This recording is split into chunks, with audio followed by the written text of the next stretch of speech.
أما بعد أعوذ بالله من الشيطان الرجيم بسم الله الرحمن الرحيم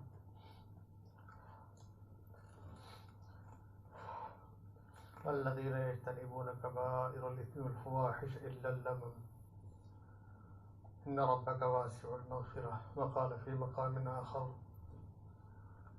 الذين يجتنبون كبائر الإثم والفواحش وإذا ما غضبوا هم يغفرون. وقال تعالى في سورة النساء إن تجتنبوا كبائر ما تنهون عنه نكفر عنكم سيئاتكم وندخلكم مدخلا كريما. صدق الله العلي العظيم وصدق رسوله النبي الكريم ونحن على ذلك لمن الشاهدين والشاكرين والحمد لله رب العالمين. All praise is due to Allah who has enabled us to come for Salatul Jumu'ah. Who is our sustainer, creator, provider, the master, the Rabb, most kind and most merciful and powerful. Dear brothers, respected elders, Allah subhanahu wa ta'ala has granted us the valuable thing, very precious thing, the Iman. And Allah subhanahu wa ta'ala demands us that to abstain from the major sins and you follow and do act according to your Iman. Because Iman and sins, particularly major sins, can't combine. If you commit any sin, your Iman go down. If you pardon, you turn to Allah subhanahu wa ta'ala and forgive, ask forgiveness, then Allah subhanahu wa ta'ala elevate your Iman. So this is very important that Allah subhanahu wa ta'ala has ordered us, and Allah subhanahu wa ta'ala praised those who abstain from the major sins. Allah subhanahu wa ta'ala has described the quality of the believer, quality of a pious and muttaqi person, pious and who rely on Allah subhanahu wa ta'ala, that they do not commit any major sin. الَّذِينَ يَجْتَنِبُونَ كَبَائِرَ الْإِثْمِ, particularly they abstain from major sins. وَالْفَوَاحِشَ, and shameful act. وَإِذَا مَا غَضِبُوا هُمْ يَغْفِرُونَ, and they got angry, they pardon and forgive. This is the quality of pious people. And Allah subhanahu wa ta'ala has mentioned in another ayat, upon which I have discussed last week and on the before that you are abstain from major sins. As a result, Allah subhanahu wa ta'ala pardon your minor sins. So I mentioned one by one, as Allama Zahabi, Hafiz Shamsuddin Zahabi rahmatullah alayhi has written in his book Kitabul Kabair. This is a very important book in Arabic, but translation is available. Very important, you can buy it. So according to the Hafiz Shamsuddin Zahabi's book Kitabul Kabair, we have reached up to the 66, number 66, to omit the Jumu'ah Salat without justification, to discard and leave the Jumu'ah without any justification, without any valid excuse. You come late in negligence is not excuse. Some brothers are seen, they come when people going back after Jumu'ah, they come for Salatul Jumu'ah. They ask, there is second Jumu'ah. They say, Salatul Jumu'ah has done. This is negligence, is not excuse. So without any excuse, valid excuse, acceptable in the Sharia, if someone discard the Jumu'ah Salat, will be considered as a committer of major sin.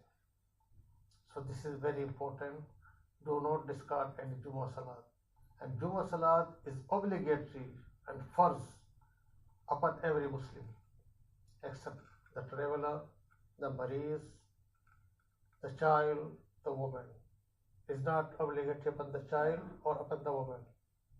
As in some masajid, women come for Salat al-Jummah, is not obligatory upon them. Is not wajib upon them. They perform Zuhr Salat at their house. It's much better, more rewardable. So discarding Jummah Salat without any justification is among the major sins. To make any case with the express intention of harming any hair. If you, for example, written a will that after when I passed away, then my mal for such and such person, and you deprive from any awlad, any son, any daughter, is among the major sins. You give them according to the Sharia. You write the wills according to the Sharia. That everyone is not equal. Daughter and the sons are not equal. If you give 1,000 pounds in tarka, in warasa, after passing away, so for the daughter will be 500. Half then of a son. It's not equal. As British law says, that will be equal. It's not equal. According to the Sharia, should be half then a son. If you give the son 1,000 pounds, so for the daughter 500 pounds.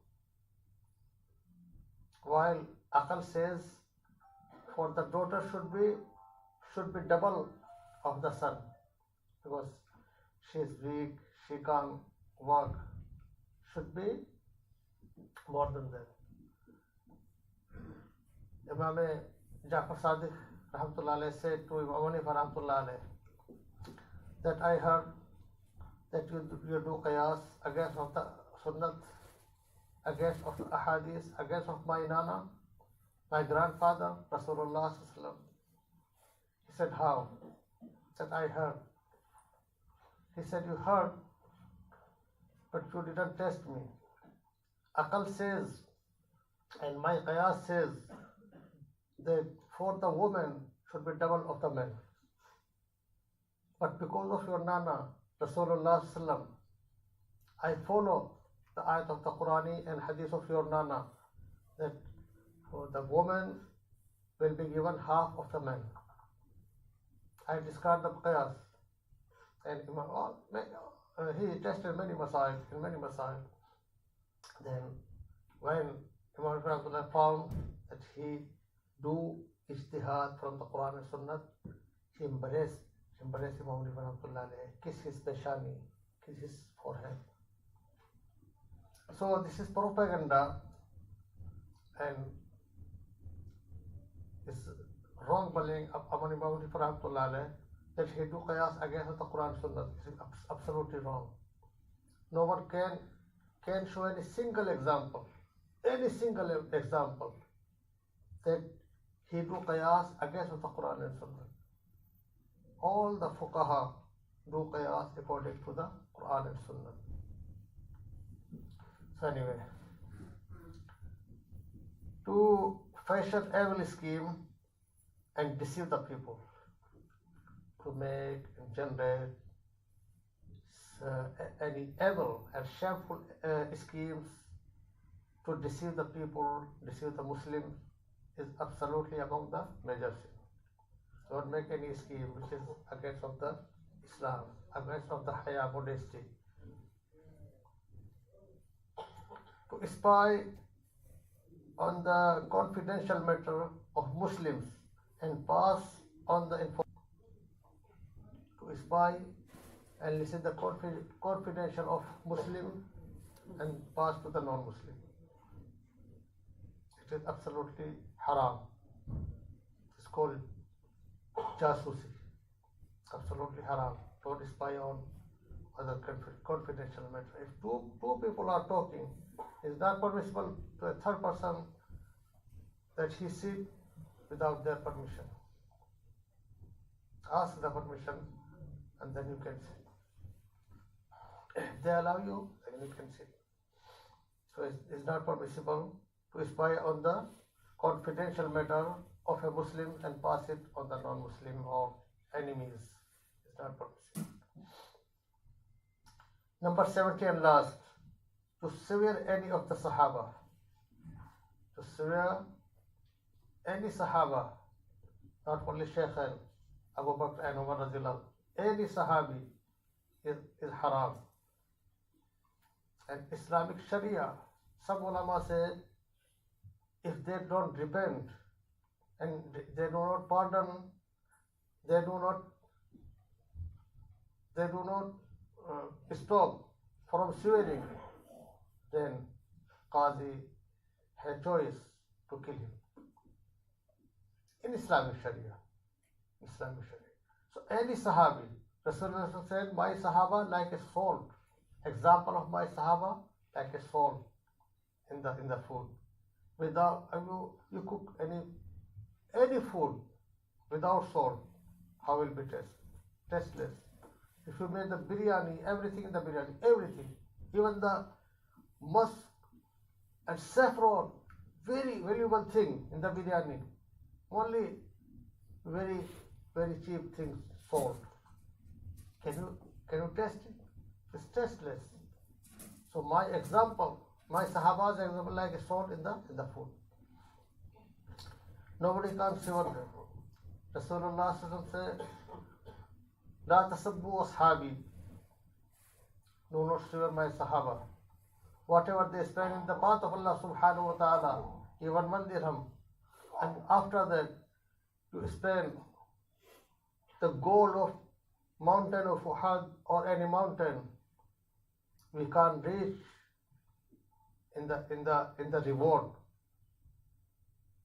to the 1 dirham who Sahaba spend. Particularly Khulafa Rashidin, Abu Bakr Siddiq, Umar radiallahu ta'ala, Usman Ghani radiallahu ta'ala, Ali radiallahu ta'ala, Hassan, Hussein, these Khulafa Rashidin. If somebody swears and says something bad word about them, it means he must find his abode in hellfire. May Allah protect us. But Shia people, they swear the Sahaba. Rasulullah said, I got 2 wazir. Every prophet got 2 wazir. 2 ministers. In the heaven, 2 ministers in the earth. Jibreel and Mikael on the heaven. And my wazir and my ministers and helpers, assistants, Abu Bakr Siddiq and Umar radiallahu ta'ala. First was going. So I was holding one side Abu Bakr Siddiq radiallahu ta'ala, another side Umar radiallahu ta'ala. And 3 of them were going. Then Rasulullah said, Hakaza Nubas. In same manner we will be raised on the day of Qiyamah. So how can we swear about the Sahaba, about the Shaykh, particularly of the Shaykh, Shia? They swear about Abu Bakr Siddiq, Umar radiallahu ta'ala, and other Sahaba. How can they? It means we are ruining our akhirat. The Rasulullah praising them. The Rasulullah said that I asked Allah subhanahu wa ta'ala about the controversial issue between the Sahaba after me. Allah, what happened? Because controversial issue will raise after Rasulullah sallam. So Allah subhanahu wa ta'ala said to them, your Sahaba like stars. Whosoever follow any Sahabi will be guided. Then Rasulullah said, Ashabi kan nujum, ayyihim iqtadaytum ihtadaytum. My Sahaba like the stars. Some stars are more lightful, some light, very, very, very, what's called, very bright, some less bright. So, but like the stars, whosoever follow any Sahabi, he didn't say only Abu Bakr or Umar, any Sahabi will be guided. As-sahabatu kulluhum adul, all the Sahaba are on the right, fair way.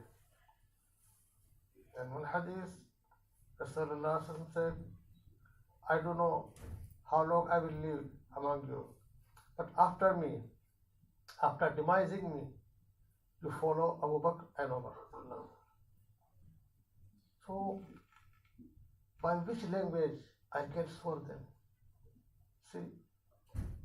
So, Shia, they absolutely wrong, on the wrong way in this regard, and another regard, the Sunnat Sahaba, Sunnat Shaikh radiallahu ta'ala anhu. Non-Sahabi. In one hadith, Rasulullah said, Akrimu ashabi, respect my Sahaba. Not only merely you don't say it, you respect them as much as you can.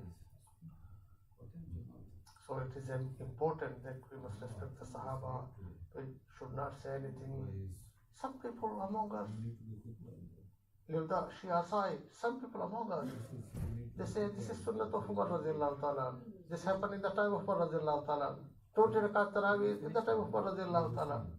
Easily we say, they say, but it's absolutely wrong. If someone denies the ijma of the Sahaba, is not among the Ahl Sunnat wal Jama'ah.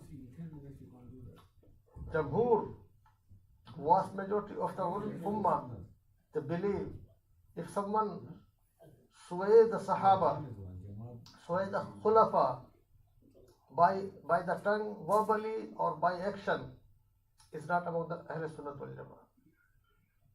So, those who do not follow the Ijma' Sahaba and the matter which raised after Rasulullah sallallahu alaihi wasallam, see the example of Azan Sani in Jumah time. In the time of Rasulullah was one Azan on the day of Jumu'ah. In the time of Abu Bakr, one Azan. In the Umar radiallahu ta'ala, one Azan. Then in the time of Usman radiallahu ta'ala, when Majma become more and increased, he started Azan Sani, second Azan. So this is Bidat? No. It is Sunnat. Azzu alayha bin nawajis. The Rasul said, Alaykum bi sunnati wa sunnatil khulafai rashidin al-mahdiyyin. Not only by Sunnat. Sunnat, he said Sunnat, Amal of the Sahaba, Sunnat. He said the Ijma' Sahaba, concession of the Sahaba, Ijma' Sahaba is Sunnat. And said, Azzu alayha bin nawajis, hold with the teeth, firmly, hold firmly, don't leave it, don't criticize. So, we should careful, use your language, your tongue about the Sahaba very carefully. Allah grants the tawfiq and ability to abstain from all the major sins.